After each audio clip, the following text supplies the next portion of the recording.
രാജ്യം ആവേശകരമായി പൊതുതെരഞ്ഞെടുപ്പിന്റെ ഫലപ്രഖ്യാപനം കേട്ടുകൊണ്ടിരിക്കുകയാണ്. കൗണ്ടിംഗ് 8 മണിക്ക് തുടങ്ങി. ഇപ്പോൾ ഏതാണ്ട് 4.5 മണിക്കൂർ പിന്നിട്ടിരിക്കുകയാണ്. ഈ ഘട്ടത്തിലുള്ള സൂചനകളാണ് നൽകുന്നത്. വരും മണിക്കൂറുകളിൽ വേണമെങ്കിൽ കാര്യങ്ങൾ മാറിമറിയാം. ആ മുന്നറിയിപ്പോടെ വേണം ഇപ്പോൾ വരുന്ന സൂചനകളെ കാണുവാനും. പ്രത്യേകിച്ച് ഏതാണ്ട് 200ഓളം സീറ്റുകളിൽ ഇന്ത്യ സഖ്യം മത്സരിക്കുന്ന 100ഓളം സീറ്റുകളും 100-200 സീറ്റുകളിൽ ഏതാണ്ട് 1000-നും 10,000-നും ഇടയ്ക്കാണ് ലീഡ് മാറിമറിഞ്ഞുകൊണ്ടിരിക്കുന്നത്. അതെപ്പോൾ വേണമെങ്കിലും മാറാം, ആ ചിത്രം മാറാം. അതിനനുസരിച്ച് നമ്മുടെ ഇപ്പോഴത്തെ ഈ പറയുന്ന സൂചനകളുടെ സ്വഭാവം മാറാം. എങ്കിലും പ്രാഥമിക വിലയിരുത്തലിന് സാധ്യമാകുന്ന ചില ഘടകങ്ങൾ ഇപ്പോൾ നമുക്ക് പരിശോധിക്കാം.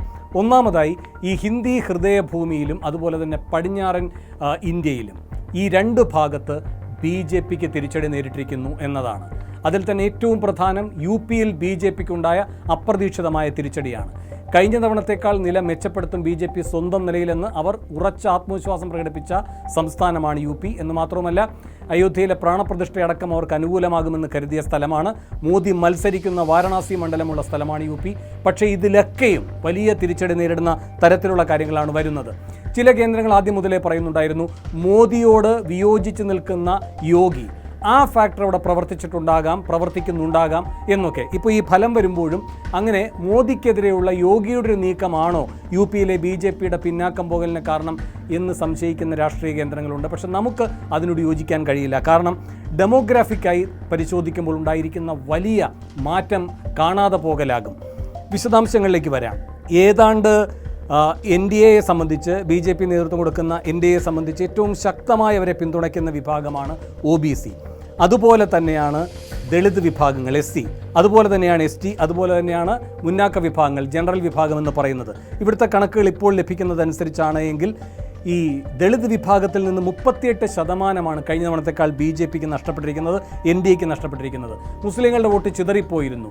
BJPക്ക് എതിരായി ആരാണ് ശക്തമായി വരാൻ സാധ്യതയുള്ളത് എന്ന ആശയക്കുഴപ്പം കഴിഞ്ഞ തിരഞ്ഞെടുപ്പുകളിലൊക്കെ ഉണ്ടായിരുന്നതുകൊണ്ട് അപ്പോൾ കുറച്ചൊക്കെ വേണമെങ്കിൽ BJPക്കും കിട്ടിയിട്ടുണ്ടായിരുന്നു. ആ സാഹചര്യം മാറുകയാണ്.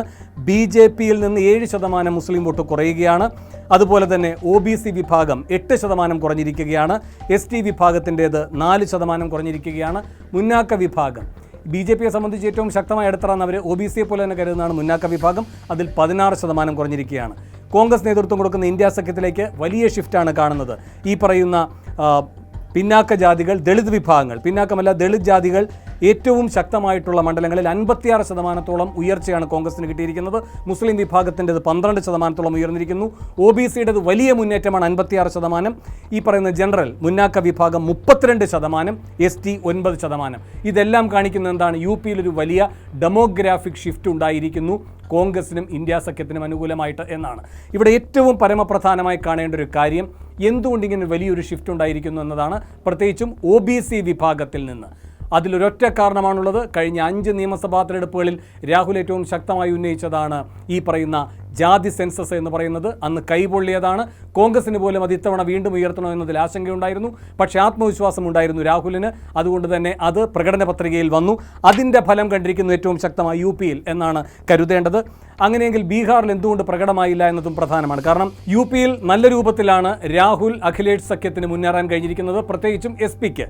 അതേപോലെ തന്നെ ശക്തമായിരുന്നു ബീഹാറിൽ രാഹുൽ തേജസ്വി യാദവ് സഖ്യവും. പക്ഷേ അങ്ങനെ ഒരു മുന്നേറ്റം ബീഹാറിൽ ഉണ്ടായില്ല, തേജസ്വി യാദവിനും ഉണ്ടായില്ല. നില മെച്ചപ്പെടുത്തിയിട്ടുണ്ട് RJD. പക്ഷേ UPയിൽ SPക്ക് ഉണ്ടായതുപോലെ ഒരു മുന്നോട്ട് പോക്ക് ബീഹാറിൽ RJDക്ക് കഴിഞ്ഞില്ല. അതിനൊരൊറ്റ കാരണമേ ഉള്ളൂ, നിതീഷിന് മുന്നോട്ട് വരാൻ പറ്റി. സ്വാഭാവികമായും അവസരവാദ രാഷ്ട്രീയക്കാരെന്ന് പറഞ്ഞുകൊണ്ട് നിതീഷിന് ഇത്തവണ തിരിച്ചടി ഉണ്ടാകും എന്നാണല്ലോ എല്ലാവരും കരുതിയത്. അതിൻ്റെ ഭാഗമായി BJPക്ക് പോലും ദുരനുഭവം ഉണ്ടാകുമെന്ന് കണക്കുകൂട്ടിയതാണ്. അവിടെയൊക്കെ കാര്യങ്ങൾ മാറുകയാണ്. BJPക്ക് ക്ഷീണം സംഭവിക്കുന്നു. RJD നില മെച്ചപ്പെടുന്നുവെങ്കിലും മുന്നോട്ട് വരുന്നില്ല. അതേസമയം അവസരവാദി എന്ന് എല്ലാവരും അധിക്ഷേപിച്ച നിതീഷ് കുമാറിന് മുന്നോട്ട് വരാൻ കഴിയുന്നു. ഒറ്റ കാരണമേ ഉള്ളൂ, ജാതി സെൻസസ് നടപ്പാക്കിയ ഏറ്റവും ശക്തമായ ഉത്തരേന്ത്യൻ സംസ്ഥാനം.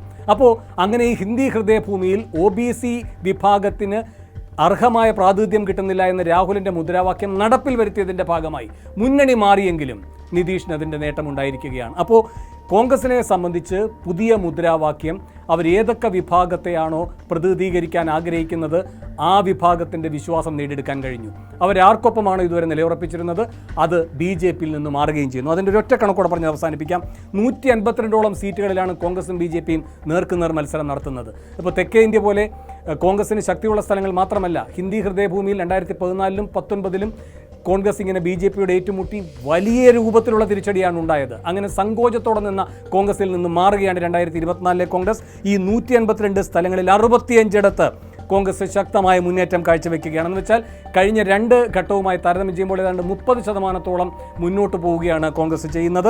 അവിടെ BJPയെ സംബന്ധിച്ച് 90% അവരുടെ സ്ട്രൈക്ക് റേറ്റ്, അത് 70% കുറഞ്ഞിരിക്കുന്നു. അപ്പോൾ നേർക്കുനേർ യുദ്ധത്തിൽ ശക്തമായ വെല്ലുവിളി ആത്മവിശ്വാസത്തോടെ കോൺഗ്രസ് BJPക്ക് നേരെ നടത്തുന്നു. മറ്റ് സ്ഥലങ്ങളിൽ ശക്തമായി പ്രാദേശിക പാർട്ടികളുമായി ഐക്യപ്പെട്ടുകൊണ്ട് വിശ്വാസയോഗ്യമായ തെരഞ്ഞെടുപ്പ് സഖ്യം എന്ന് വോട്ടർമാരെ ചൂണ്ടിക്കാട്ടിക്കൊണ്ട് അവിടെയും BJP NDA സഖ്യത്തിനെതിരെ ശക്തമായ വെല്ലുവിളി ഉയർത്തുന്നു. ഈ ട്രെൻഡ് തുടരുകയാണ് എങ്കിൽ കേവല ഭൂരിപക്ഷത്തിലേക്ക് BJP എത്താൻ സാധ്യത കുറവാണ്. ഒരുപക്ഷെ NDA എത്തിയേക്കാം. അങ്ങനെയാണെങ്കിൽ പോലും ആ ഘട്ടത്തിൽ തുക്കടേ എന്ന് പറഞ്ഞുകൊണ്ട് പ്രതിപക്ഷത്തെ എപ്പോഴും അവഹേളിക്കുന്ന നരേന്ദ്രമോദിക്ക് ഒരു തുക്കടേ സർക്കാരിൻ്റെ പ്രധാനമന്ത്രിയായി ഇരിക്കാൻ കഴിയുമോ? ആ വലിയ ചോദ്യമാണ് 4.5 മണിക്കൂർ പിന്നിടുമ്പോൾ ഇന്ത്യൻ വോട്ടർമാർ മോദിയോട് ചോദിക്കുന്നത്.